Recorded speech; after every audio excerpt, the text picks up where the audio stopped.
If you want talk, games, and fun all rolled into one, well, you've come to the right place. This is The Game Show, where host Bradley Clarke and his special guests talk about the world of television game and competition shows. But Bradley's guests aren't here to just talk. They came to play a game as well.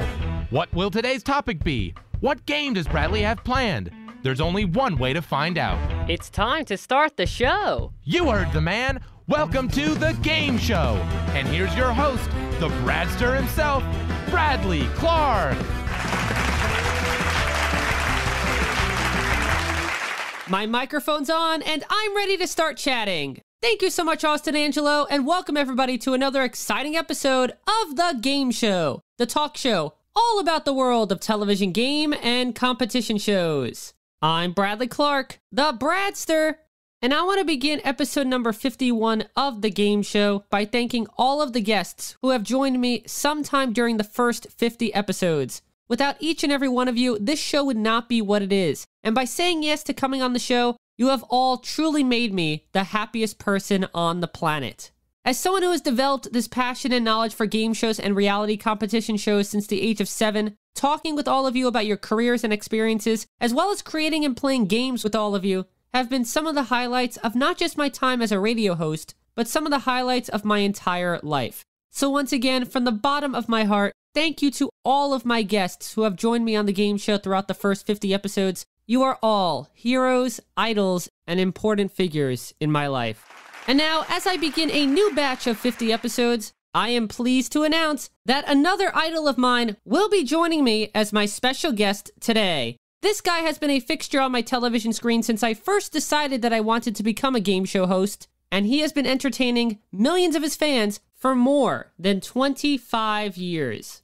Now, over the course of his game show career, he has worked with a number of talented and influential individuals in the game show industry, including producers Sandy Stewart and Bob Bowden, as well as had the opportunity to be mentored by the legendary host of The Price is Right, Bob Barker. However, this host has also had the fortune of working alongside a true game show legend, someone who just always happens to appear at the sound of his voice.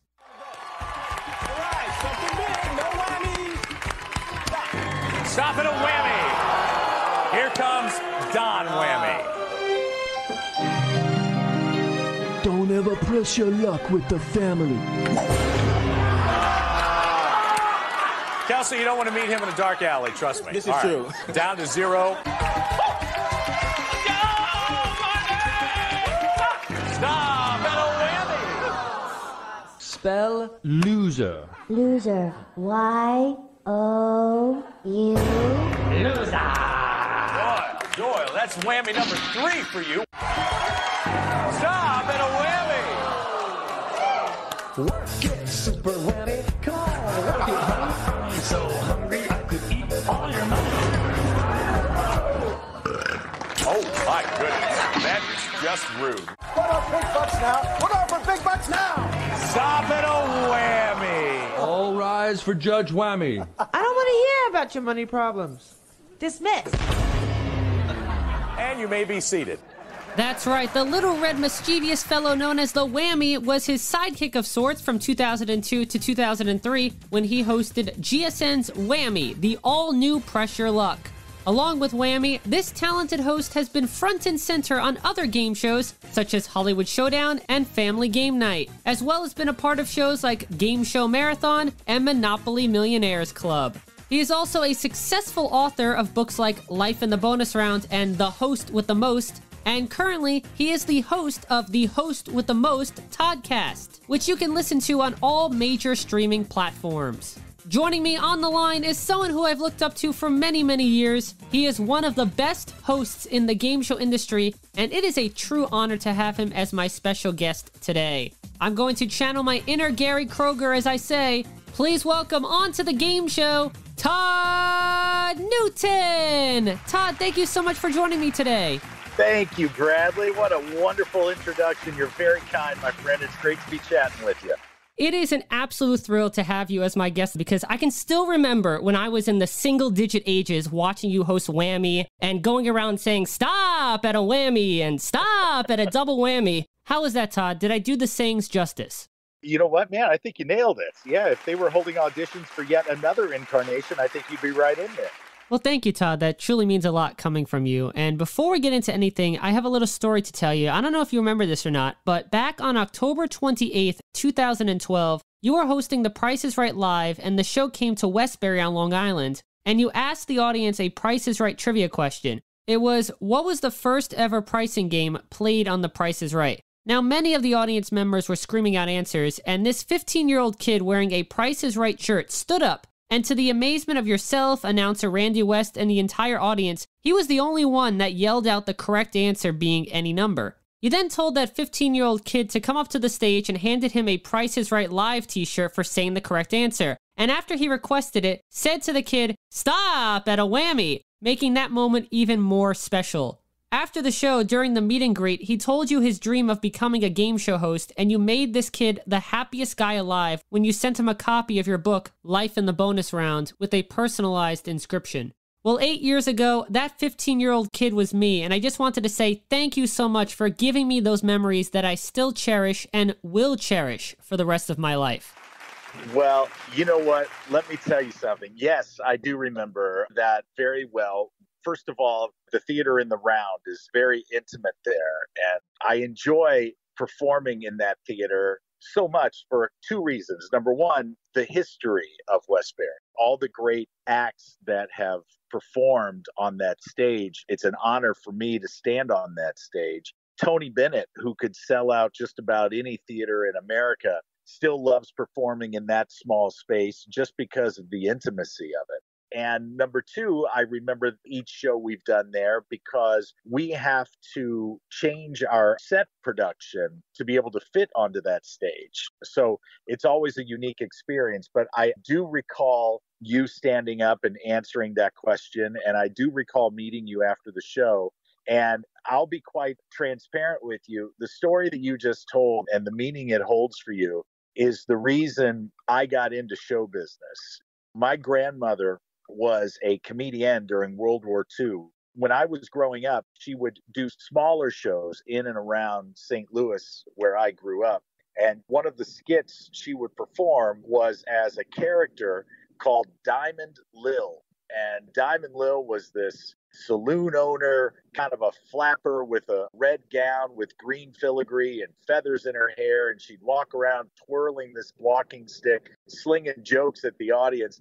And the way she made people feel, the smiles I saw on people's faces resonated with me and stuck with me. And as I got older and I began to see people like Johnny Carson on television who would just make everyone he'd come into contact with feel like they just won the lottery, I wanted to do that. And later with Bob Barker and being able to work alongside Bob and learn from Bob, I wanted to be that guy. So the fact that that day meant so much to you and has stuck with you just really is validation that I chose the right path in life. And it warms my heart to feel that. And I hope you know that you gave me a gift just in reliving that story. So thank you. And I hope you enjoyed the book. And I'm just glad that we could share a little game show magic together. Well, I read the book 3 times. It's a wonderful read. So you know what my grandmother meant to me, and she's mentioned in the book several times, and I'm glad. And you're exactly what game shows are all about. You know, I've said many times that game shows are the only real form of reality television. You know, there's no scripting, there's no acting, and for the most part, the contestants are real people winning real sums of money, and that can change their lives. Show business is ever evolving, and obviously our love for performing is the trunk of the tree, but there are constantly new branches growing out from that trunk. And whether it's being a game show host on television or creating a podcast for game show fans that is now available worldwide because of the incredible technology we enjoy, you're well on your path, man. And just by talking to fellow game show fans and the hosts that are out there, you're part of that world and you're one of the ones keeping it alive. Well, that's another goal of mine. Besides being a host and creating games, my dream is to share my joy and vision of game shows to others who might not know about the history of it, or just to spark that curiosity of what game shows mean to a lot of other people. Yeah. Well, good, man. Never slow down on that. Keep that fire burning and great things will come. I will certainly do my best, and I can't wait to pick your brain. I've had a lot of questions built up over these years, and as you say in one of your videos, do your research, and I've been researching your career for quite a number of years, and don't be afraid to ask questions, so I've took those to heart, and I'm excited to chat with you about your career today. Great, brother. Fire away. This will be fun. This is a conversation 8 years in the making. Are you ready to talk game shows with me? I am, sir.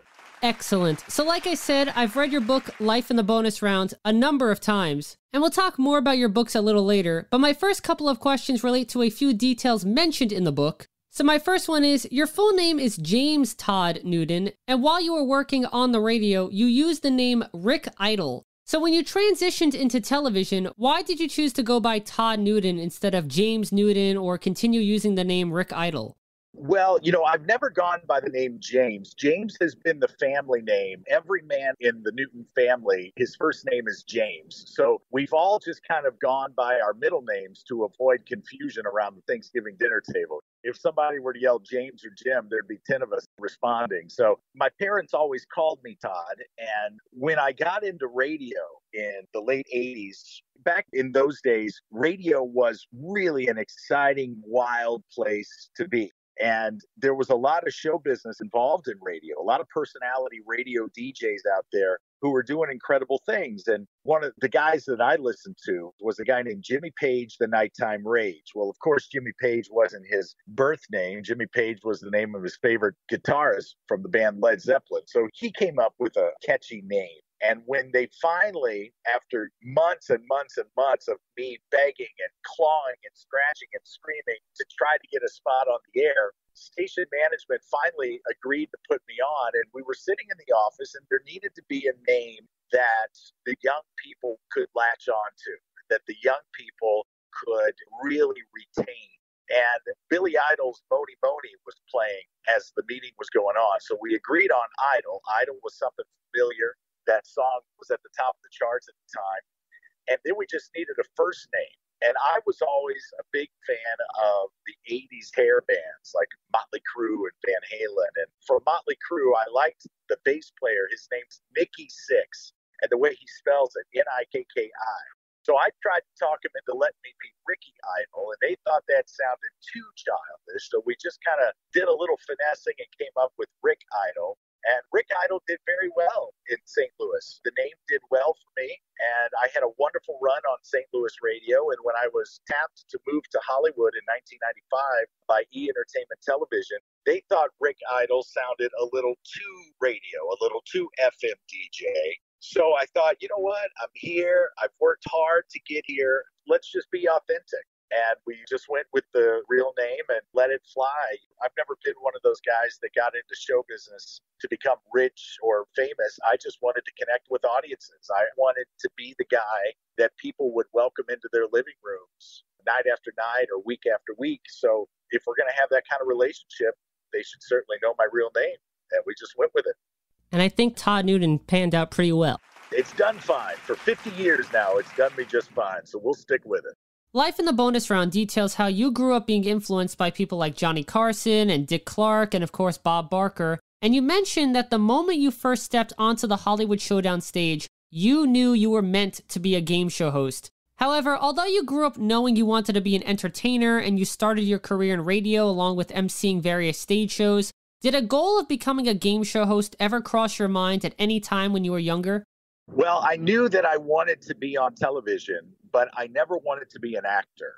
And when I was 11, 12, 13 years old, the term host wasn't in my vocabulary. I wasn't familiar with it. I wasn't aware of that. But what I was aware of was my father watching Johnny Carson every night and laughing at the monologue and feeling as if he were part of the conversation.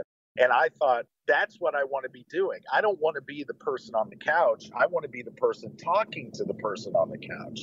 And then when I was introduced to Bob Barker on television, I thought, well, this is the coolest cat I've ever seen. He had his jet black hair and he always had a different suit on and the beautiful models around him. And every person that came up on the stage wanted to hug him and he wanted that person to win. And I was enthralled more so than any of the other hosts that I was watching, Peter Marshall or Gene Rayburn. It was always Bob Barker and a little bit of Richard Dawson tossed in. I liked the sauciness of Richard. So the older I got, the more aware of this genre I became. And I started noticing it in other people too, you know, the local news anchors or the local entertainment reporters. So the one thing they all had in common was the fact that they all came from a radio background. And now here I was with a little bit of a radio background. And when I got to E! Entertainment Television and I started hosting the red carpet coverage of the Academy Awards and the Grammys and the Emmys, I started looking around and I started realizing that none of the other entertainment reporters were really personalities. They were more just cut from the same cloth news reporters. And I wasn't that. So when I would interview someone, it would always have a little bit of personality, a little rapport involved. And the longer I did it, the more I learned that the celebrities really appreciated that. You know, they didn't want to feel like everything was question, answer. And when they'd come to me on the red carpet and they'd see that E! Microphone flag, they knew that just for those 3 or 4 minutes that they could kind of let their guard down and that they were in a safe space. And I like putting game show contestants in that safe space as well. I'm very lucky. For me, now with Price is Right stage show, for 18 years now, I've been able to do that almost every night or every other night. But for the contestant, it's a once-in-a-lifetime experience. So I want to play the games through their eyes. I want to live it through their eyes. I've often said that it's a lot like when you have children. You know, all of a sudden birthdays and Christmas are really cool again and really exciting again. And when you look at a holiday through the eyes of a child, it's an entirely new event. So that's how I host game shows. Although I've played Plinko 1,000 times in my career now, it's really special because it's the first time for the contestants. So that's how I've always tried to be when I come to my performance. And you brought up something that really hit on me, because the reason why I love doing radio is I get to carry on that tradition of the greats in game show hosts doing radio. Wink Martindale started in radio. Bob Eubanks started in radio. You started in radio. And a lot of these great hosts started out just using their voice before being seen. And that's why I love to do radio now. And then hopefully I would be added to the great list of hosts that started in radio and then got their shot at hosting game shows. Well, yeah, it's really special. Radio is extremely intimate, and I don't think people realize that. When you listen to the radio, if you're a true radio fan, you feel as if that man or woman is speaking to you and only to you, especially if it's a talk show or a show that's on late at night. I used to listen to a guy in St. Louis. His name was Jim White. He's since passed away, but he was on this big powerhouse AM radio station called KMOX. And he came on at midnight. And man, he was one of the best storytellers I've ever encountered, I've ever listened to. And when I would picture him, I would picture a dark studio. I would picture maybe just a tiny lamp in the corner. And it was just magical. And it was an intimacy that spoke to his talents, that he could create that. And now I know what the KMOX studios look like, and they weren't anything like what I was picturing in my head, but that doesn't matter because I created that vision for myself and he created that vision for me. And that's what radio should be. It should be just you and the listener or you and the viewer. And that's why I've never been a fan of coming on television and saying, hi, everybody, or hi, you guys, or hi, ladies and gentlemen, because I'm not talking to a group. I'm talking to one person. There are a lot of times on a show that I'll point to the camera and I'll say, you, I'm so happy you're here. And that applies to everyone watching. But unless it's the Price is Right stage show, I'm trying to communicate with one person at a time. And I think that's a vital component in the success of any broadcaster. And speaking of a successful broadcasting career, let's talk about how your game show hosting career began with the first game show you ever hosted, Hollywood Showdown, which originally aired on GSN from 2000 to 2001. Hollywood Showdown was a pop culture trivia quiz show, and your book details the interesting story of how you ended up getting the hosting job. But as someone like yourself who was certainly influenced by a number of game show hosts, what was the feeling when you were told that you would be the host of Hollywood Showdown? That's an excellent question. And to be honest with you, I don't remember the actual yes. What I remember is my agent contacting me while I was doing a shoot in Barcelona, Spain. And this was long before cell phones. This was long before we could be contacted any time of the day or night. This was back in the day when you came back to your hotel room and there'd be a little red light blinking on the hotel phone. And it was my agent, and she suggested that I cut my trip short and fly home for this very special audition. And it wasn't so much because of the game, it was because of the producer that was putting it together, a gentleman by the name of Sandy Stewart, who all game show fans know of Sandy, and certainly of his father, Bob Stewart, who created the original version of The Price is Right. And she said, listen, I don't know what it's going to cost you to change your ticket to come home early, but it'll be worth it just to meet Sandy. And boy, was she right, because I flew home and I made the audition and Sandy was there. And Sandy Stewart is probably one of the key factors in my television career, not only professionally, but personally. Sandy always has been and continues to be there for me when I have a question about a certain way to host, a certain way to maybe deliver a certain performance. Sandy is always there. When I've tried to develop shows and productions on my own, Sandy has always been there. And his influence on me has been monumental. And the connection that I felt with him was what you hear about in romantic comedies. If you go see a Julia Roberts film and you see her the first time she and Hugh Grant lay eyes on one another, it's love at first sight. I felt that type of connection professionally with Sandy on the stage on the Sony lot in Hollywood. Hollywood Showdown was shot on the same stage that Wheel of Fortune is shot. And when I walked onto that set, and I met Sandy and I saw the set pieces and the direction he gave me, it was as if he had known me for 20 years. And now here we are, it actually has been 20 plus years that we've been so close. But he and I have worked together on a couple of other things. Some of them have resulted in actual shows hitting the air. A couple of them have not, but he's the absolute best. And when it comes time for me to hang up my game show hosting shoes once and for all, and I retire on that beach in beautiful Key West, Florida, the first person I'll raise a toast to with my icy cold pina colada will be Sandy Stewart. Please don't retire anytime soon. I got many years in me. And the great thing about game shows is you never really step away. And why would you? Because it's the best work schedule in show business. When you can do 5 or 6 shows in a day and then complete your whole season in just a few weeks, who would ever walk away from that? Mr. Barker always says, and the last time I saw him, he even said it again, how many other gigs will you ever have where when you walk through the front door, people give you a standing ovation? It's the greatest feeling. And when you give away money and prizes that you don't have to pay for, it's like being Santa Claus 365 days a year. It's the absolute best. Next, let's talk about a show that features a little guy who is definitely the opposite of Santa Claus, GSN's Whammy, the all-new Pressure Luck, which aired from 2002 to 2003. First off, were you a fan of Pressure Luck back in the 80s? I was certainly a fan and I watched it. I don't think I was obsessive about it, but I was very familiar with the game. And I think that being as how I watched it as often as I did, that certainly helped when it came time to do the audition and shoot the pilot for it. Now, I know there were 2 pilots made, one with you and then one with the original host, Peter Tomarken. Brad fact.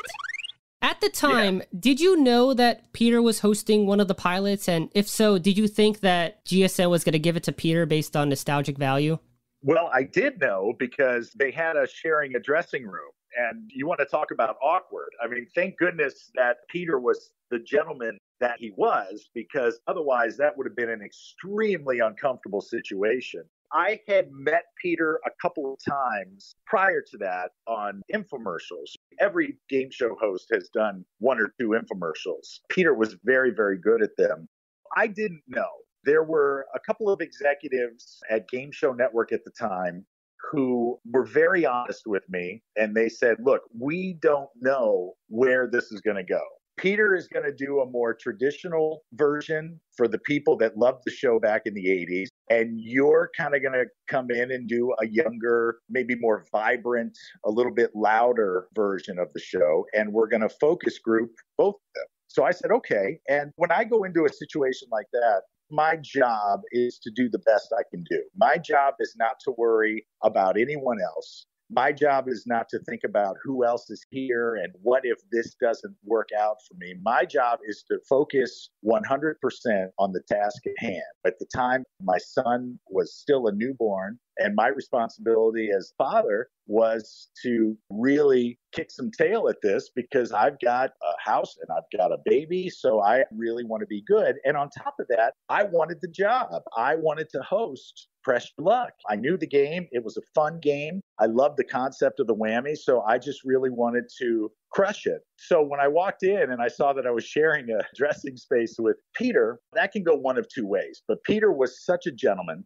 And I think the fact that he was cool to me and I was in turn very cool to him, I think it relaxed both of us. And I have not seen Peter's pilot. I'm sure he just absolutely destroyed and did an amazing job. And it was really up to the focus groups. It was what people wanted to see at that time. And Game Show Network had a block of shows that they were going to put us in with, Russian Roulette and Friend or Foe, and ultimately Lingo and Cram. So I think our version probably fitted that block a little better than a more traditional show would have. But those were just the times. The 2000s were very different from the 80s. And yeah, I just think the stars were aligned for me on that project. And I'm extremely grateful. Did Peter give you any advice once you did end up getting the hosting job?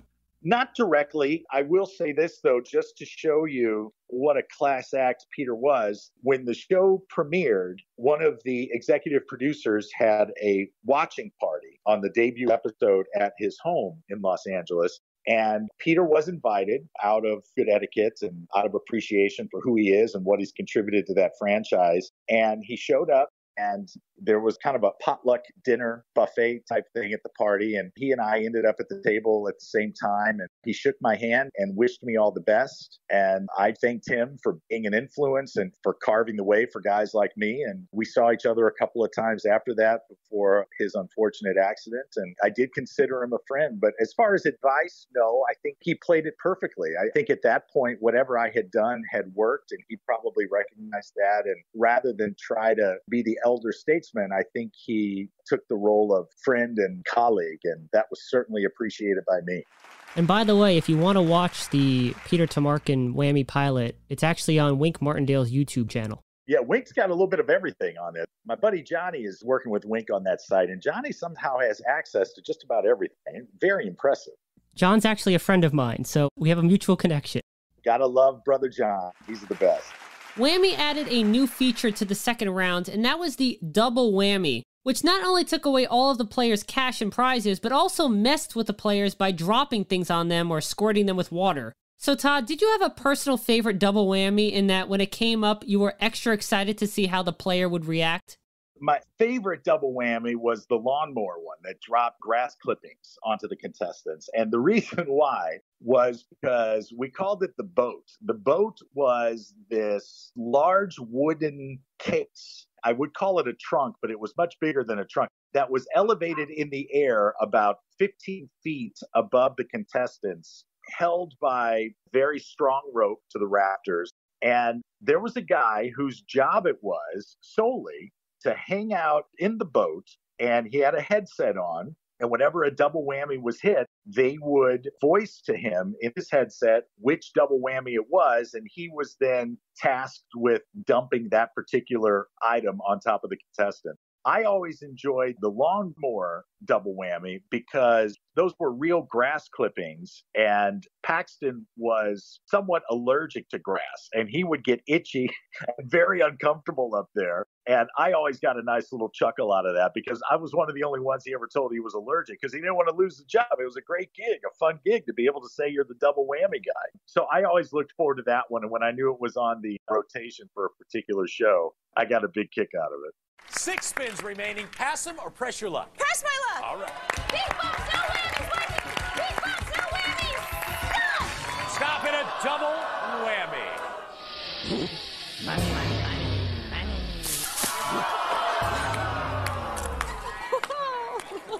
Down to 0, Pamela. Oh, so you did know what double whammies were going to come up. I knew which double whammies were available for that particular episode. I did not know which order they would be appearing. I would find out maybe 2 seconds before the contestant and before the audience. So it was all pretty spontaneous for all of us. My favorite double whammy was the pizza whammy. Yeah, a good one too. Big bucks, no way, stop! Stop at a double whammy, Gromit. Though the losers may try, no one makes pizza pie like the Whammy. Gromit, that's your 4th whammy. Unfortunately, you're out of the game, but man, if you didn't give us some laughs. All right. Yeah, there was a very creative group, a guy by the name of Kevin Belenkoff and Bob Bowden, Jeff Merkin, the team from Game Show Network and Fremantle Media. They had some fun creating those double whammies. It's of no surprise to me that Whammy has lived on. The new version with Elizabeth and the reruns of our show still on GSN. It's catchy and it's fun, and it's just a real kick for me to be able to say I was part of that. Well, I wanted to talk about the new version of Pressure Luck, and I was curious what your thoughts on it are. Well, I'll be honest with you. I think Elizabeth Banks is extremely talented. I think she has one of those rare personalities that you can't keep contained. So if you're looking for a female host for a game show, she's wonderful. I don't watch a lot of the new game shows. I don't feel that kind of allegiance to them. I'm just grateful that I had my time with the Whammy and that it was so well received and that it has such a long shelf life. But anytime I see a game show succeeding on television, I'm happy because more so than just one particular show, I'm a fan of the genre. And whatever it takes for the genre to live on is something I'm all in favor of. And we have to talk about the best Whammy episode, which was the Michael Larson episode of Whammy. And yeah. I still remember the day that I met you at The Price is Right Live. That Sunday, the Michael Larson episode just happened to air. And I remember telling you, oh my God, I watched you this morning. It was the Michael Larson episode. And now I'm meeting you. It was another highlight of that day amongst the others. I didn't know that it had aired that day. Yeah, that was exciting. And exciting for me just because I love show business history. And at that time, the whole Michael Larson being able to memorize the patterns of the boards, it was so intriguing to me. And unfortunately, Michael Larson is no longer with us. But to be able to get his brother, and more interesting was the 2 original contestants and to hear what they had to say about Michael, what he was like. And truth be told, Michael Larson, I don't think it's any secret, he was a shyster and he was a hustler and he was always looking for ways to beat the system and make a quick buck. And his stint on Pressure Luck was just one in many endeavors to try and grab as much cash as he possibly could. But it worked. It worked and it got him some money and ultimately he lost it all. But I guess some people are meant to have that kind of money and some probably aren't. But he certainly made for some nice tales in the game show world. And I think Bob Bowden and the GSN crew did a fantastic job of putting that special together. And of course, getting Peter to come back to host one of the question rounds was the icing on the cake. And something that really tells me who is hosting game shows because they love the game show genre versus if they're hosting game shows just for the paycheck is if they know the history and facts about the industry and the particular shows that they are hosting. And one of my favorite moments of your career is when you told James Larson that he has the same hand positioning and presses the button the same way as his brother Michael did on the original Pressure Luck. I didn't know that. I don't recall saying that, but I can picture Michael doing it. But that must have been a very spur of the moment comment on my part. That's cool. Thank you for reminding me of that. That was the fan coming out in me. Every host should be a fan of the show that they're hosting, I feel. Yeah, it's something that you can't fake. Either you are or you aren't. And there have certainly been jobs that I've done that have just been for the money. I've never sacrificed my integrity for anything, but there have certainly been projects that I've been more excited about being a part of than others. And Whammy was one of the ones that I was really jazzed about. because it had the legacy, it had the track record, it had the history, and I was excited to be a part of that. And another great moment was when you made a smirk after James Larson hit Big Bank on his second spin of the game. Yeah, I remember that. And I thought, okay, because at that moment, you're thinking, man, lightning is striking twice here. And then you're also wondering, are the producers screwing with me here? But you could tell by the look on his face, kind of an, oh, shucks, I'm just a guy doing what I do kind of look, that it was completely spontaneous. And it certainly added a fun moment to that special. And by the way, wasn't Big Bang such a great addition to Whammy in season 2? It really was. Kevin Belenkoff, one of our producers, gets the credit for that. That was his idea. And I mentioned before, Bradley, that times change. There's a big difference between 1984 and 2001. And one of the things that people had come to expect after 16, 17 years was more money, bigger jackpots. And now look at today. We live in a world where on television, $1 million, that's kind of like the starting point. It used to be if you could win $1 million, that was a huge deal. Now it's like, oh, okay, this is the third show I've watched this week where they could win $1 million. So we had to find a way to up the ante a little bit. And Kevin Belenkoff created the Big Bank to not only provide larger sums of money, but also to add a little drama, a little intensity to it. He did a great job with that. Yeah, I still say that Big Bank is one of the best additions ever created for a game show revival. Oh, good. Next, I want to talk about a game show that you did not host, but you were certainly a fixture on the show, and that is the 2006 CBS special series Gameshow Marathon. Yeah, Gameshow Marathon was really cool. That was a tricky one to do because I wasn't actually on the set. I wasn't actually there with Ricky. So I didn't have the timing. I didn't have the rhythm. I didn't really know what was going on at any particular time. You know, what was interesting about that, and for folks that don't know, I was the traveling host of that show. And one of the celebrity contestants would play for someone at home. And if they would win on television, then the contestant at home would win too. And we would really just kind of stand by at a hotel somewhere in the middle of the country. And once we got word of who the at-home contestant was, they would kind of ship us right out to the airport and we'd be on a plane for that destination. And this big semi-truck full of prizes would be right behind us and we would surprise these people. And that aspect of it was pretty cool. I enjoyed that. Did they know that you were coming, or at least have a sense? Because what if they weren't home?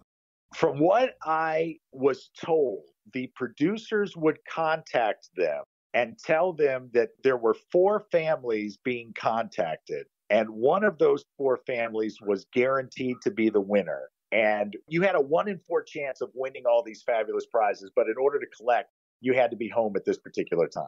So at that particular day and time, we would have 4 families around the country being at home, hoping that the truck pulled up in front of their house.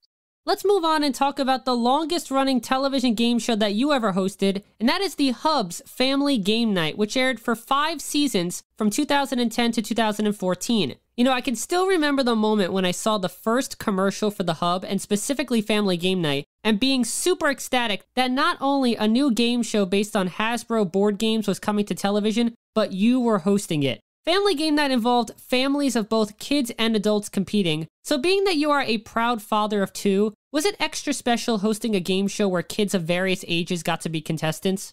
It was awesome because my kids were right in that age range. And sadly, my one regret was that my kids never got to come to the set. We shot that in Hollywood, and at the time I was living on the East Coast, so I would fly in to do those tapings. So it wasn't like I could bring my kids to work. And that was unfortunate because I know my kids would have loved it. In a couple of seasons there, we had some real intricate set pieces that my kids just would have loved to have been a part of. But audiences loved it, and especially when we started choosing the contestants out of the audience as opposed to pre-selection, it just kept growing. And when we found out that we were going to get to do yet another season, we knew that it was going to come with big changes. And everybody on that crew worked really well together. And that was not an easy game show to produce. As far as game shows go, there were a lot of moving parts to Family Game Night. And that crew really hustled. I mean, those set pieces were big. And to move them in and out at the rate that they did and to never throw off the timing of the show really speaks volumes to the team we had on that show, which is why when I was fortunate enough to win the Emmy, one of the first things I said was, I share this with every man and woman on that crew because they're really breaking a sweat. For me, it's easy. You know, I got a makeup artist. She's powdering my forehead, and I get to sit over here and drink my Diet Coke. But those guys are really burning some calories. But that was such an awesome show, and I miss that one a lot. I really do. Did you have any favorite games? Well, you know, I grew up playing basketball, so I always liked when Connect Four would come up because I get a couple of practice shots. I enjoyed when we played Operation. It was kind of like an obstacle course. That was pretty cool because I got to run that during rehearsals. Those were probably my two favorites. I liked the way we did Trouble. Simon Flash was pretty cool. But what I liked most about the game was much like Price is Right. It was several different games over the course of an hour as opposed to just one. And I think viewers really related to that too. Was that one of the reasons why the format was changed in season 3 so that Family Game Night could be more like The Price is Right, in that not only do the games change every episode, but now families were picked out of the audience to play one specific game? Yeah, well, one of the benefits of a show having the support of the network like Family Game Night did is they're more accepting of suggestions. You know, a lot of times when a show gets the green light, it has gone through so many different twists and turns to get that approval that you just kind of find something that works and you stick with it until audiences stop watching. But Family Game Night was doing really well for the Hub Network. The Hub Network was small and new, and we were producing nice ratings for them. So they were more prone to allow us to try different things with each season and make each season new and exciting. And by the second or third season, we had the luxury of having a lot of our audience be tourists. Folks were coming to Los Angeles for vacation and trying to get tickets to Family Game Night as one of the things that they did. They would come and they'd want to visit Disneyland, they'd want to go to Universal, and they'd want to try to get tickets for Family Game Night because when you're traveling with kids who are 8 or 9 years old, you got to keep them entertained too. And this was a great way to do it. So we had a handful of years where we had true blue fans in the audience. And I think that was really cool. And to kind of thank them and reward them for making us a part of their time, we wanted to give them a shot to come up and play. In 2012, you won the Daytime Emmy Award for Outstanding Game Show Host as the host of Family Game Night. Now, I certainly dream that one day I'll win a Daytime Emmy Award for Outstanding Game Show Host. But for you, Todd, was this an ultimate goal of yours to one day join the list of greats like Bob Barker, Alex Trebek, Richard Dawson, and Dick Clark, and be a recipient of this prestigious award?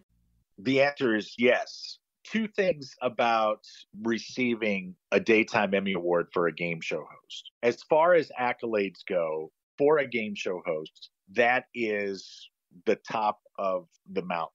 What it meant for me back in 2012 when Aisha Tyler announced my name, and that was special too. Aisha and I worked together at E! Entertainment for a few years and had a lot of fun stories together, and I adore her. What it meant for me was that I had touched the top of that mountain that I had always dreamed of being on the top of. And when you pursue a dream, you're not going to achieve anything without sacrificing many things. For me, the sacrifices were when I started in radio. I was making no money, but I didn't care. I was working in the middle of the night, but I didn't care. I was washing the radio station van, but I didn't care. When I got hired at E! Entertainment Television, I wanted everyone in charge to know that I would do any shoot. Send me, I'll go. I don't care where in the world it is. I don't care how hot or how far or how dirty. Even if it's just for a 2-minute package, I'll go. I'll do it. Like you said, when I stepped on the set of Hollywood Showdown, I knew it. I just knew that was the genre of television that I needed to be doing. Even with my first nomination, I think I've been nominated 3 or 4 times and I won the one time. But when I got the first nomination to be listed alongside Alex and Pat, at the time Meredith, that's like stepping onto a basketball court and you're going to play 3-on-3 with Michael Jordan and LeBron and Kobe and Larry Bird. You're there, and it may last for 20 years. It may last for 1 year, but it doesn't matter. You're there. And to be able to stand up there, I just realized that I was there. I was now part of the club.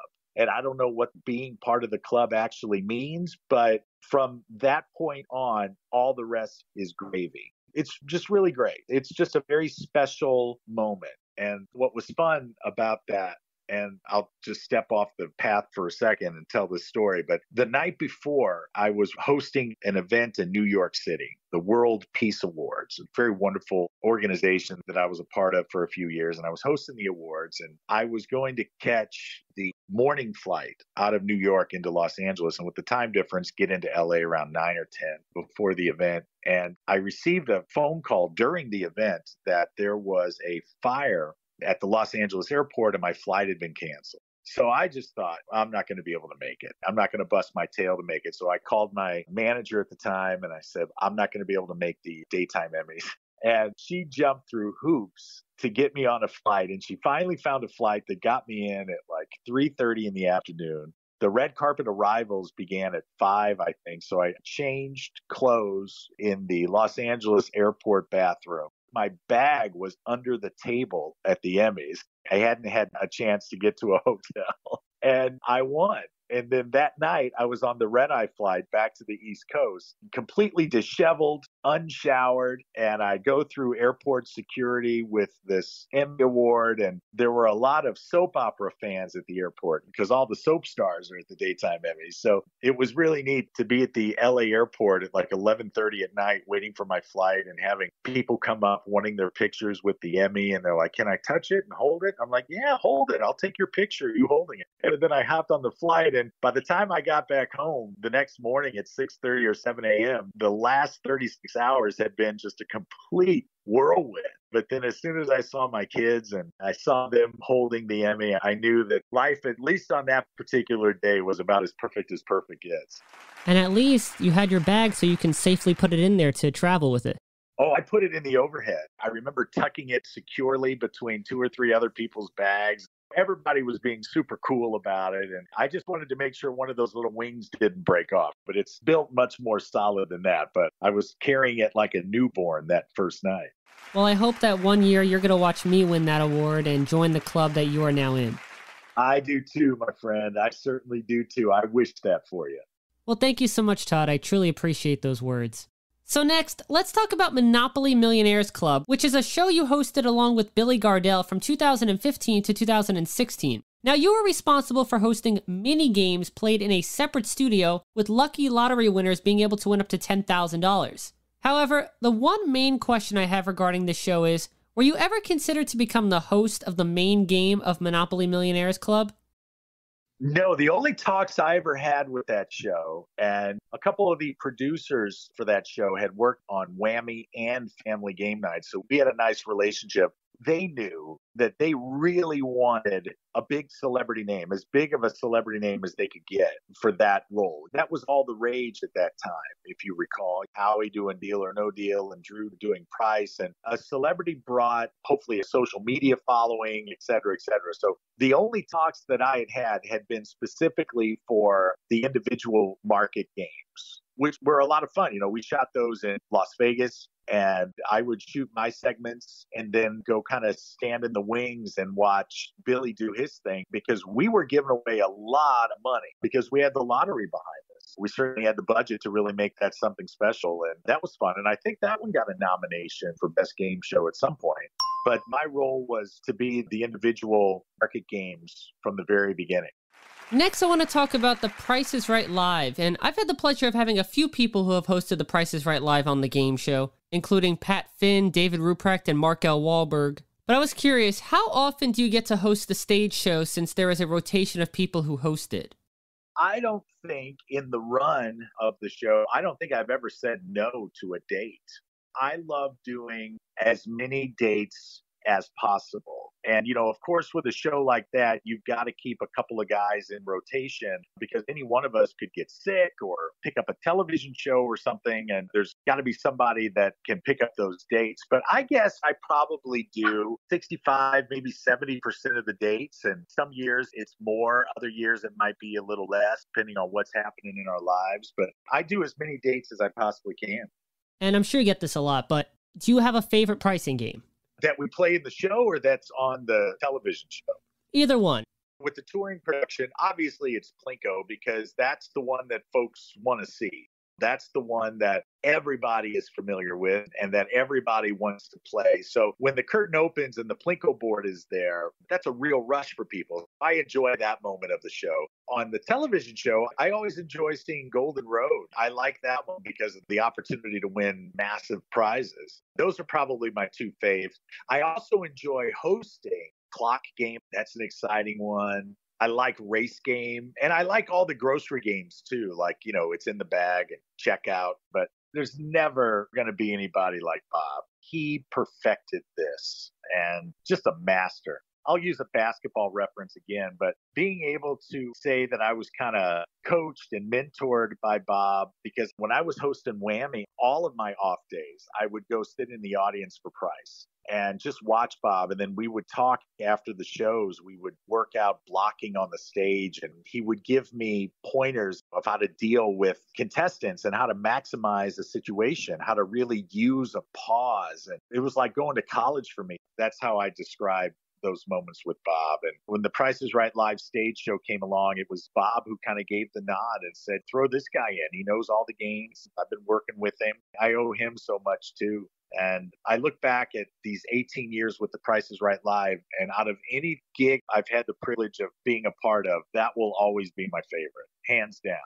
And Todd, you were one of the people considered to take over for Bob Barker as the new host of The Price is Right after his retirement. So as someone who has admired Bob Barker for many years and was mentored by Bob, how bad did you want this hosting job? I remember when Bob told me that he was going to be stepping down. Obviously, I wanted to throw my name in the hat for that. And the list of possible replacements or contenders for the role, no one could ever replace Bob, started off very long. And slowly but surely, it got shorter and shorter and shorter, because Price is Right is not an easy game to host. You got to know the history of the game. There's a lot that goes into hosting The Price is Right. And the shorter that list got, the more excited I became. Now, I knew all along that I was never going to be the biggest name on that list. We're talking about guys like George Hamilton. They don't get much bigger than George Hamilton. So when I went to do my audition, I knew that I was probably the least known of the contenders, and I didn't know exactly who else was going to be there. They put us all in separate dressing rooms, and we were kind of sheltered from one another. But I took the vantage point of, I want to connect with this audience. That's where my luck is going to come from, for lack of a better word. So I had an 8 o'clock call time at Television City, and I arrived at about 4:30 in the morning. And I parked my car. And of course, you had all these people camped out on the sidewalk, as you always did, wanting to get into the studio for the taping. And I got out of the car and I walked up and down the line, and I introduced myself to every single person that was in that line, every single person that would be in the audience. And I told them that Bob was not going to be there that day. And of course, there was great disappointment. These people had come from all over the country to see Bob. And I told these folks, I said, but I will promise you all this. I know you may not know who I am, but this is the most important day of my career. And I will give you everything I've got while I'm on that stage. And if the game show gods should see fit to give me this position and put me in that role, I will give you everything I've got for as many years as I've got. And I think they appreciated that. I think they recognized my passion. I think they recognized my respect for The Price is Right. And although I was not George Hamilton or John O'Hurley, when my name was announced and I came through those coveted doors, they gave me the same standing ovation that they gave everyone else and that they gave Bob every single day. And I loved those moments on stage. Loved them. I knew all the games. I felt familiar with the games. I think perhaps I was a little on the young side. The CBS brass probably saw me, even though I had some game show years under my belt, probably saw me as being a little young for that. But I gave it everything I had. And when I went home that night, I knew I had done a good job. I didn't know if I was going to get the job, but at that moment, what was most important to me was knowing that I had done my best and that there wasn't anything I would have done differently. And you got to be content with your performance. And you want that contentment, if you want that fulfillment, if you want that confidence, you've got to prepare and you've got to give more than anybody else is going to give. And although it ultimately went to somebody else, I am very proud of the fact that there will only be in all of history a handful of men who can say that they've actually walked through those doors, heard their names announced, and hosted The Price is Right in front of a studio audience. And I'll always be one of those men, and no one can ever take that away from me. So you actually taped a full episode of The Price is Right as your audition?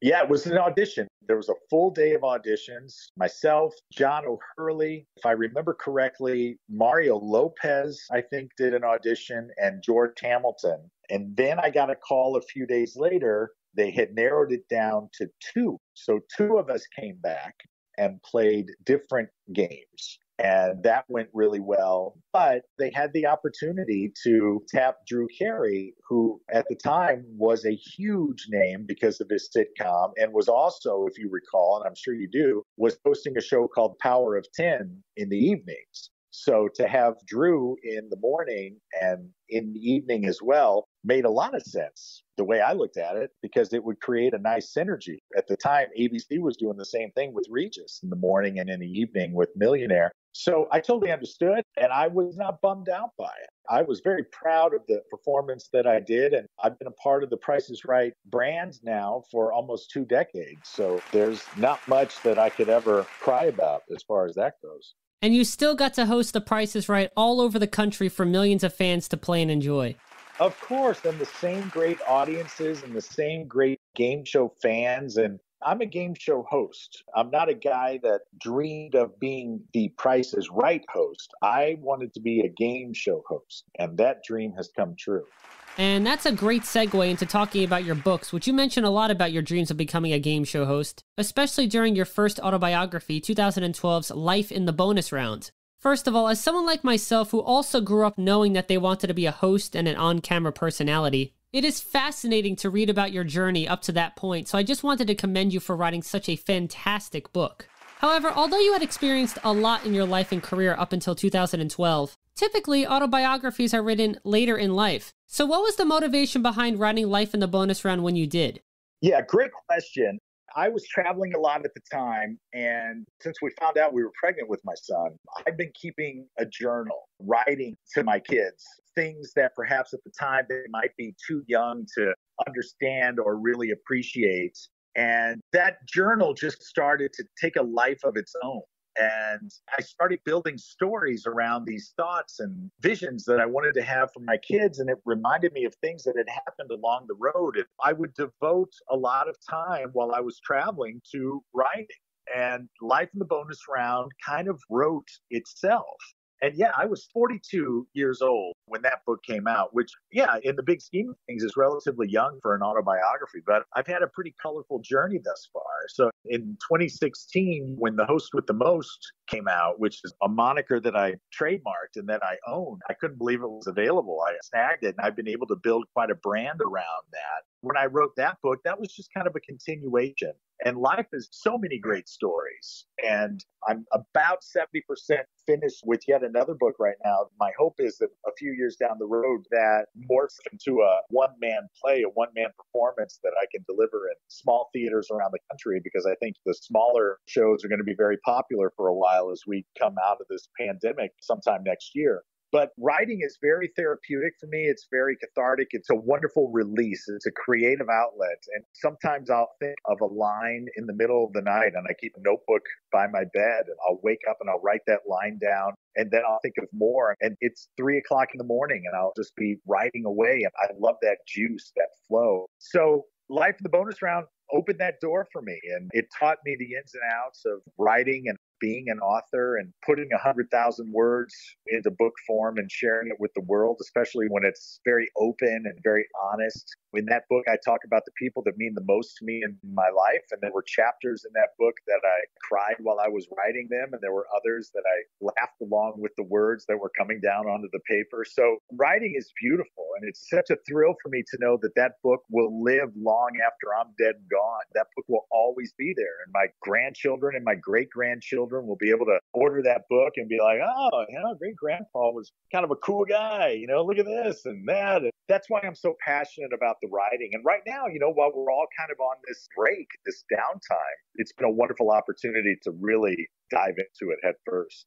Now, after rereading Life in the Bonus Round, I noticed that you and I are even more similar than I originally thought. We both have a childlike curiosity. We both have listened to the entire Little Shop of Horrors soundtrack. I actually played Seymour in my junior year of high school. Did you really? Yes. And another thing, we both believe it is ridiculous to charge a fee to just walk into a bar. Yeah, look, I don't get it. I'll buy a ticket to just about any show. I'll go see any comedian. I'll go see any band. But I'm not going to give you $5 here so I can go over there and give you more money. I don't get it. It's a ridiculous notion. And I spent too much time working in bars. I know that that's all icing. And I'm not a big believer in poaching people. That feels like poaching to me. And another similarity we share is something that it's actually been bothering me for a number of years now. And that is how actors and comedians are getting prime hosting gigs. And we both know in our minds we can do a better job hosting it than they can. And it's interesting, especially nowadays, because you wrote this back in 2012. And it's even more at the forefront of game shows today with so many actors and comedians getting these roles, even though they've never been involved with any game shows whatsoever. And then you have people like you or me who have studied the craft and have dreamed of hosting this big show. I was curious what your take is on today in 2020, 8 years later, about how actors and comedians are getting these roles. We spoke about Elizabeth before. I think Elizabeth does really well. I don't have any problem with anyone getting a great gig, and a game show host is a great gig. What I do have a problem with is the genre itself. And I think when a game show loses its real factor, that's when it becomes something other than a game show. I've never hosted a game show where the whole thing has been on teleprompter. For instance, with Family Game Night, we had a teleprompter, but that was because it was attached to the jib camera that would follow me around during the opening and the closing and the toss to commercials. And the only thing that we ever had in my teleprompter was the name of the contestants, so I wouldn't forget them. We have Jennifer and her mom Lisa over here. They would keep Jennifer and her mom Lisa on the teleprompter. But a game show can't be scripted. The outcome has to be authentic. That's what gets people tuned in. People tune in to see people just like them playing for prizes that they hope they'll one day have a chance to play for. And when it becomes too slick, it loses me. I check out. I was never a big fan of The Weakest Link because nothing against Ann Robinson, but she wasn't a host. She was a character, and she played the character very well. But I just don't want the genre to lose its transparency, because then I think you'll ultimately lose the audience. It may take a little while. People may be excited about the tens of millions of dollars they have a chance to win. But, it's why I don't really watch reality shows. I don't watch The Bachelor and I don't watch Survivor because I don't believe it. And I'd rather do something else for an hour. So I just hope game shows don't fall into that realm. But as far as the celebrities hosting, people become celebrities and become famous for a reason. I think it's easy to see why Elizabeth Banks is so celebrated, because she's so relatable. She's so fun. You want to hang out with her. And I think she makes a great game show host. I also enjoy Alec Baldwin on Match Game. I think that show is really heavily scripted and written, but I enjoy Alec's character and Alec's personality. I think that's what happened to Hollywood Squares. I think it became too scripted and the jokes just didn't come across as authentic. So I just don't want to see that continue to happen to shows. I want to see game shows live and thrive. Well, I hope to be a person who can help continue on the tradition of game shows any way I can and keep the genre thriving for many years to come. Yeah, listen, you've got what it takes, and what it takes is heart and passion for the genre, and you certainly have both of those. So I've got faith in you, man, and I believe in you, and I want you to know that I'm always here. If there's ever any words of wisdom I can throw your way, or if you ever reach a hurdle, I'm happy to help out in any way I can. Mr. Barker was always there for me, and it proved invaluable. So I want you to know you've got somebody in your corner too. Well, I truly appreciate it. It really means a lot. No one's ever said that to me, so I really appreciate it. You got it, man.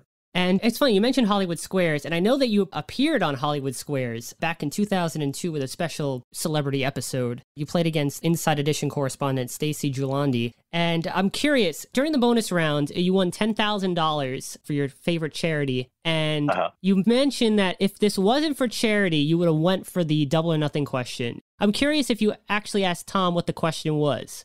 No, I don't recall asking. I had forgotten about that for a very long time. And somebody sent it to me on YouTube and I watched it again. And I remember being conservative because I was actually playing for two charities. So whatever money I won was going to be divvied up in half. So I didn't want to risk anything. My family and I are very much into animal rescue and welfare. I wasn't willing to risk anything. I didn't want to be that guy. I didn't want to be that contestant. But I don't know what the question would have been. I really don't. Tom is a guy that did a great job. As wonderful as he was on Dancing with the Stars, I really thought he was perfect for Hollywood Squares. Thought he was great. A funny story, I actually got to audition for Hollywood Squares. And we were at a little office and they had a makeshift set put up. They had a podium for me and then a chair to my right, chair to my left for the contestants, and then a couple of wrought iron chairs set out for stars, and they had production assistants playing the part of contestants. And we went through the script once, and then the casting person goes, "All right, cool, wait right here." And then he left and he came back into the room with Whoopi.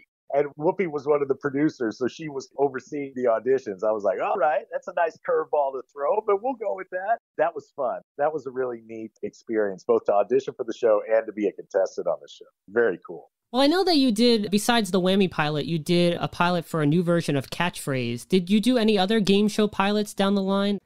Catchphrase was so much fun, getting to work with the great Marty Pacetta. What a thrill that was for me. I'm a big Elvis fan, and Marty directed Elvis Aloha from Hawaii, which when that show aired at the time was the largest live audience in the history of television. So he had a lot of great Elvis stories. Oh, yes. I did a game show pilot with Jonathan Goodson. You're aware who Jonathan Goodson is, I'm sure. Yeah, Mark Goodson's son. Yeah. We did a pilot for a lottery game show, which didn't get picked up. And then I just did one, about 2 or 3 years ago with some friends of mine that produced Family Game Night. It was called Timeline. It was kind of a historical fact game show. That one was a lot of fun. That looked very slick, but that one didn't get picked up either. But yeah, I think that's it. I think I've only done 4 or 5 pilots, and to have a 50-50 success rate is pretty good in that business. Yeah, and it's always interesting because Catchphrase has been such a huge hit over in England, but it just never caught traction here in America. Yeah, it did. And Marty put everything behind it. There were a lot of legal aspects to that game. He owned it, and then he didn't own it. And then when he got the rights back to it, the timing just wasn't right. Had he had the rights in the 80s or 90s, I think that might have had a shot. But I think by the time it came back, audiences had moved on to things like Millionaire and Deal. So it kind of missed its window, I believe. There is a short clip on your YouTube channel of when you competed on a Japanese game show called Yurikagi back in 2010. And the clip shows you picking up an octopus using only your teeth. What was the premise of Yurikagi, and did you beat the game like you set out to do? I hosted a show on Travel Channel called World's Wildest Game Shows. And originally, the concept of this show was brilliant, which is why I wanted to be a part of it. The concept of the show was this American game show host was going to travel around the world and compete on all of these foreign game shows. So that was the pilot. We went to Japan, and I competed on that show completely on the up and up, fair and square. Nothing was rigged. And if I won, I won. If I didn't, I didn't. It just so happens that I did win that one. But when we got back to the States, Travel Channel pulled the budget back a little bit and went into more of a Talk Soup studio show, and it didn't go very long. But to see how other cultures produce game shows was really enlightening, really cool. I enjoyed that. Yurikage was a very physical show. And they don't play around over there. And it was funny because when they told me that to win the game, I was going to have to pick up this octopus, I didn't want to do it because I'm an animal guy. So we had to get an interpreter, and I had to be assured that there was no discomfort to the octopus. I wanted to make sure the octopus was not going to be hurt or frightened. I didn't want any of that. And I was assured that as long as I got this one part of his head, which would be all cartilage, wouldn't even feel it. So that was the part that I went for. And if he does feel it, you're going to know it because he's going to start swinging those tentacles all over the place. But he was calm and very chill, and I don't even think he knew I was there. Now, you hosted 2 game shows, as we said, for GSN, Hollywood Showdown, and of course, Whammy. And you were part of what I call the golden age of Game Show Network. So I'm curious, now that you haven't really hosted anything since GSN Live on the Game Show Network, I'm curious what you think of the network now as a whole and the games that they're producing. I really like a guy that's in charge over there, a guy by the name of Sean Olsen. Sean is a very young, smart executive with a lot of great ideas. And I think a lot of those great ideas are still to come. What's airing now, I love the reruns. None of the new shows particularly grab me. I'm not a big fan of the copycats. America Says, I mean, let's be honest, that's just Family Feud. And I'm not a huge fan of that one, but I think there's about to be a nice splash of original programming coming from that team over there. And I'm excited to see what the future holds. Monopoly Millionaires Club was the last television game show you hosted, and that was 4 years ago, back in 2016. I know that you now host a podcast, you're a public speaker, you do on-air talent coaching, and you're an author. So Todd, is hosting television game shows still an interest for you? Yeah, I'm at a really wonderful point in my life and my career right now. I just turned 50 years old. I've kind of always had this life plan for myself that I want to retire at a relatively early age and only take the projects that really excite me. And I've always been very smart when it comes to investments, very strategic. I have a couple of side investments that do well for me, that allow me to not have to take gigs just for the money. I don't have to do that anymore. And I love my role as father more than anything else. And my kids are at the age now where they're going to be off on their own very soon. My oldest already is. So in a few years, I want to have the flexibility to travel to see them. When they start having children of their own, I want to be a very active and involved grandfather. And I've been in the entertainment industry essentially since I was 18 years old. So this 32-year run has been nothing short of a dream for me. And I want the next chapter of my life to be just as fulfilling and just as rewarding. So I chose to leave Hollywood several years ago, and I do travel to Hollywood when the right project presents itself, but I don't want to be one of those guys that goes and auditions for every show anymore. I only want to be a part of something that excites me and invigorates me. And Price is Right Live excites me and invigorates me, which is why I've made that the primary career focus. And if another project comes along that makes me want to jump out of bed in the morning, then I'll pursue it wholeheartedly. But until then, I live here in Arizona. We live right in the desert, and I get to watch these beautiful sunrises and sunsets, and I get to be with my family. And when the pandemic lifts and when we get this under control and when it's safe for everyone to gather again, we'll be back out there with Price is Right. But until that time comes, I'm fine right here with the kids and the dogs. You mentioned this in the book. Do you still do workshops for people who want to become game show hosts? I was very active in that up until about a year and a half ago. And I don't believe in doing Skype calls and Zoom calls. I'm not going to charge people money for that. I don't feel like I'm providing as much of a value unless we're right there in person. But yeah, 3 or 4 times a year, we would do workshops in Los Angeles, and I would bring in friends of mine from the game show hosting world. We haven't done one for about a year and a half, but yeah, those do come along every now and then. To get into the hosting world now is a little different than it was when I did it. When I did it, it was all about the auditions and the headshots. And now it's a little bit more about your social media presence, your YouTube clips and stuff. So what I tell people is to get as much of your work on video as you possibly possibly can. Stream it out there to the world and make sure that when somebody's looking for a game show host or a male host under the age of 40, make sure you show up in those searches, because that's what it's all about right now. That's how people are getting noticed. And I'm fortunate. I've got a nice body of work here and a nice army of friends and colleagues that I've worked with. So when one of us develop a project that we think somebody else might be right for, we just pick up the phone. But for someone who's just starting out, it's a little bit of a different game, and it's all about that computer, and it's all about getting seen. It's all about the internet. So there's not a whole lot that I can coach people on unless they know specifically what kind of project they're going to be doing. And those are the people that I tend to work with now. But I'm not going to take someone's money just to give them blanket advice. I don't think there's value in that. And that's why you've mentioned my books, and I appreciate that. I've got one on my website, an ebook called Create a Superstar Demo, which we give away for free to talents, because especially during the pandemic, I want people to be able to use this time to really tighten up their demo reels and their videos. And when the show business industry starts firing again on all cylinders, I want people to be as ready as possible.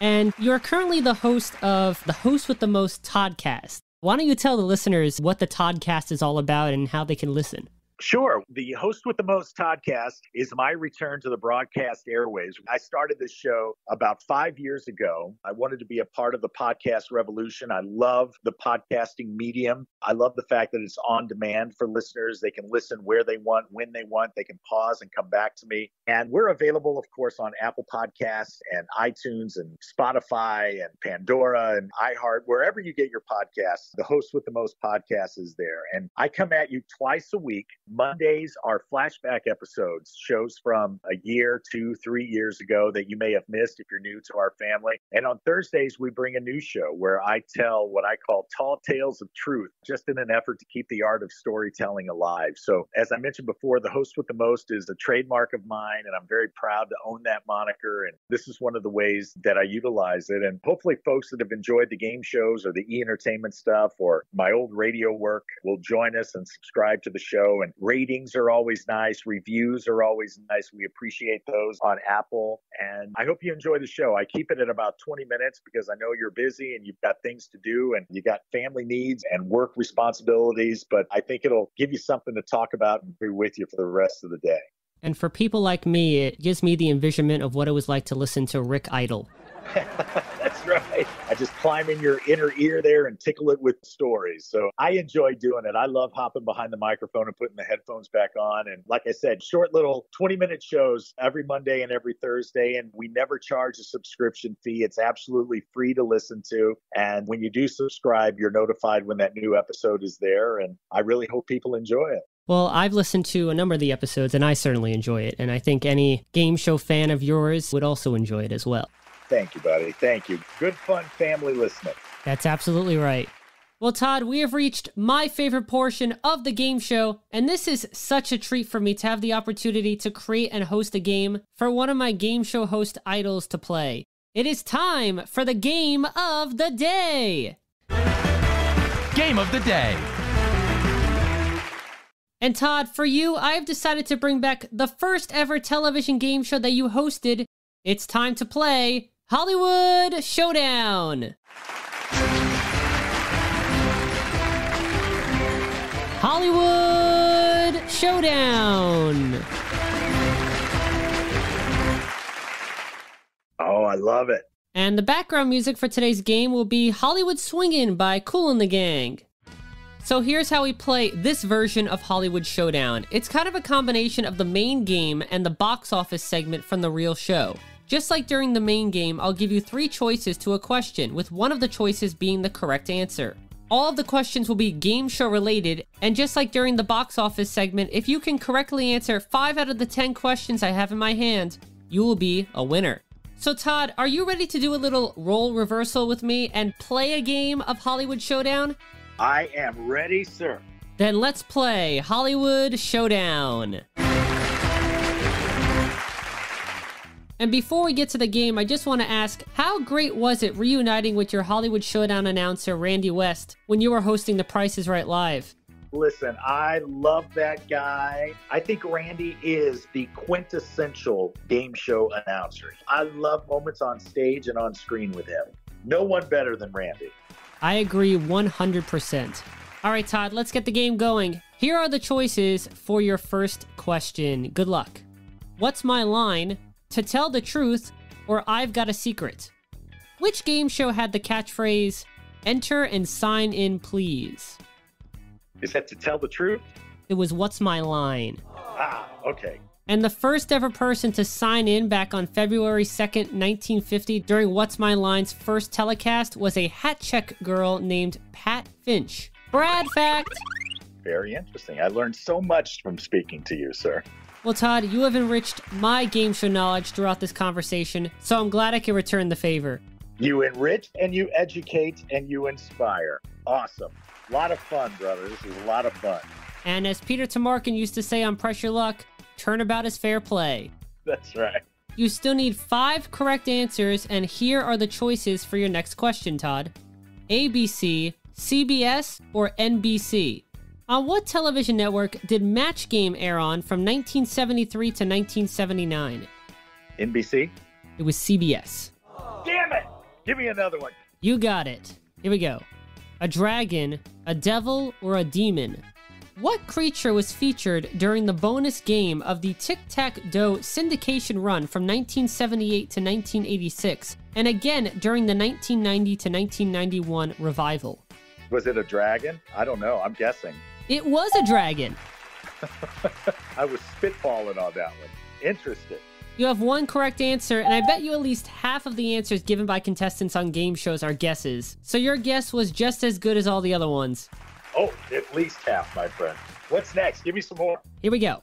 100 points, 200 points, or 300 points?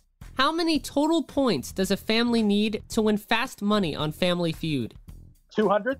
200 is correct, and you now have 2 correct answers, Todd. 3 more to go for a win, and here come your next 3 choices. Turtle wax, rice-a-roni, or wallpaper? Which of these classic parting gift items would be most helpful to someone who won the top prize on the game show Split Second? Turtle wax. Well, the top prize on Split Second was a car, so turtle wax is correct.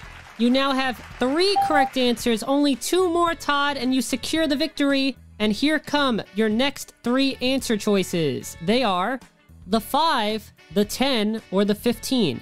What number is directly below the dollar space featured on the Showcase Showdown wheel on The Price is Right? The 5. Well, all those years of hosting The Price is Right live have definitely paid off. It is the 5. And then the 15 right above it, right? That is absolutely correct. I'm so glad you're very attentive to the spaces on the wheel. So, Todd, you have 4 correct answers. If you can get this next question correct, you will win the game. So here are your 3 answer choices to choose from. M-A-R-C, M-A-R-K, or M-A-R-K-Y. Who hosted the sloppiest game show on TV, Double Dare, from 1986 to 1993, as well as announced the Double Dare revival from 2018 to 2019? Well, that would be the crown prince of the Food Network, Mr. Mark Summers, spelled with a C, right? M-A-R-C, Mark Summers with a C. That is correct. And Todd, that is your 5th correct answer. So that means congratulations. You have won this game of Hollywood Showdown.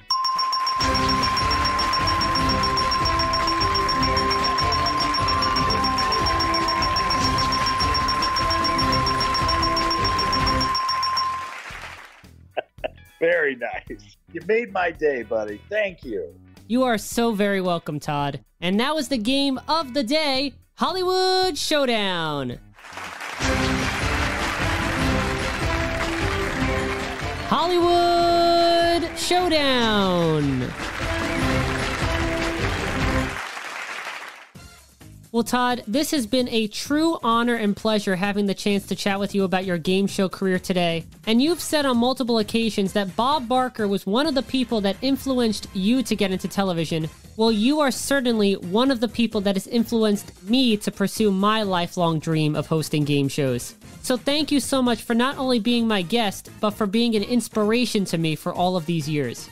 Bradley, the pleasure has been mine. I am always here for you, and keep doing what you're doing, my friend. The effort that goes into this podcast, I know how much work doing a show really is, and the research you put into it and the production value, it is not wasted, and none of your passion goes unrecognized. And there are going to be times as you pursue this dream of becoming a game show host, because it's not as broad as becoming a singer or becoming an actor. It's much narrower and much more pinpointed. And there are going to be times where you're going to get a little sidetracked and get a little disappointed, get a little frustrated, and you just got to fight through those moments, because I promise you what lies on the other side of the frustration and of the sweat and of the dreams is the most beautiful pot of gold that anyone could ask for. So you have youth on your side. You're at that point in your life where you can take risks and where you can get bumped and knocked down a couple of times and just pop right back up. So use that to your advantage and keep firing away, man. And I'm excited to watch your career. Well, thank you so much, Todd. Those words truly mean the world to me. And I hope that I can make you proud with all of my game show accomplishments down the line. And Todd, you always have an open invitation to join me again on the game show whenever you'd like to talk some more or play another game. Very cool. I look forward to it. All right, Todd. Thank you again for joining me today on the game show, and I look forward to speaking with you again soon. Thank you for spending this time with me. Truly appreciate it. Take care of yourself. Bye-bye. It might be near the end of the show, but it's not the end of the show yet. It is time for this episode's Bradley Parody. Bradley Parody. This is a brand new feature on the game show that I introduced on my last episode, in which I create a parody song about an aspect of the episode. And one of the shows that Todd and I talked about was, of course, Whammy, the all-new Pressure Luck. So I thought it would be fun to create a song based on that lovable yet hateable at the same time creature, the Whammy. Stop at a whammy! So without further ado, here is Bradley Parody number 2, Stop at a Whammy, to the tune of Stop in the Name of Love by Diana Ross and the Supremes. Stop at a whammy, he took all your money.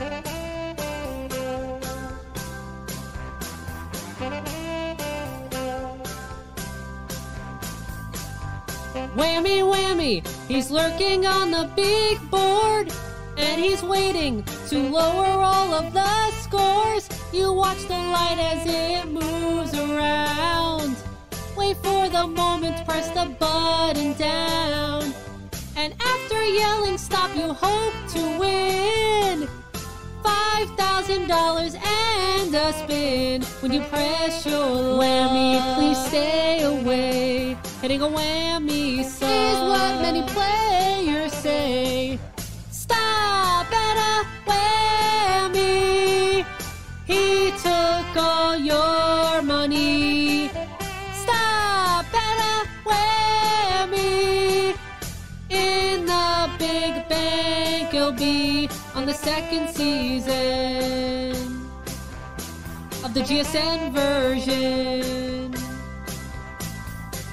The Whammy debuted back in 1983, but he's still a feared creature on TV. The Whammy has prevented big wins. Just ask Banks, Newton, and Tamarkin. And one time a player did outsmart him. He is the famous Michael Larson. He memorized the pattern. Squares 4 and 8 were clear. 100,000 here because no whammies appeared. Stop at a whammy, he took all your money. Stop at a whammy, he loves to laugh at me. He sometimes goes bang along with his dog Fang. The whammy might seem small and innocent, but in his mind he is big and malicious. And every time you stop the light on his square, he appears, steals your money, and does not care. Stop at a whammy, he took all your money. Whammy don't appear. Stop at a Whammy. He doesn't want you happy. Please get out of here. Stop at a Whammy. Oh, I really hope I did not just increase the Whammy's ego by creating that song parody. Well, I hope you enjoyed this episode's Bradley Parody. Bradley Parody.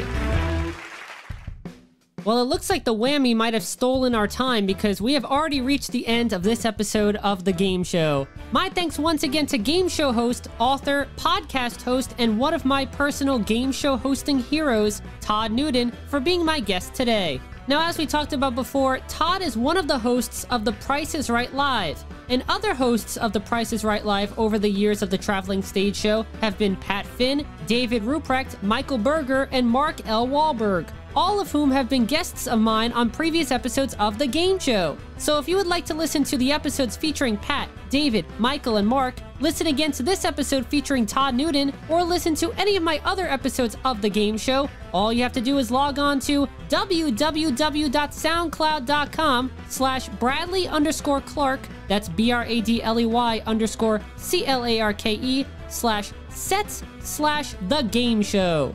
That's www.soundcloud.com/Bradley_Clarke, that's BRADLEY_CLARKE/sets/The Game Show. Plus, don't forget to like The Game Show starring Bradley Clarke on Facebook and follow The Game Show starring Bradley Clarke on Twitter using the handle @TheGameShowBC and #TheGameShow. And of course, be sure to tune in next time for another exciting episode of The Talk Show, all about the world of television game and competition shows, The Game Show. I'm Bradley Clarke, the Bradster, and I've got to go figure out where the Whammy has been stashing my cash. Bye for now. This edition of The Game Show was created and produced by Bradley Clarke. This is Austin Angelo speaking.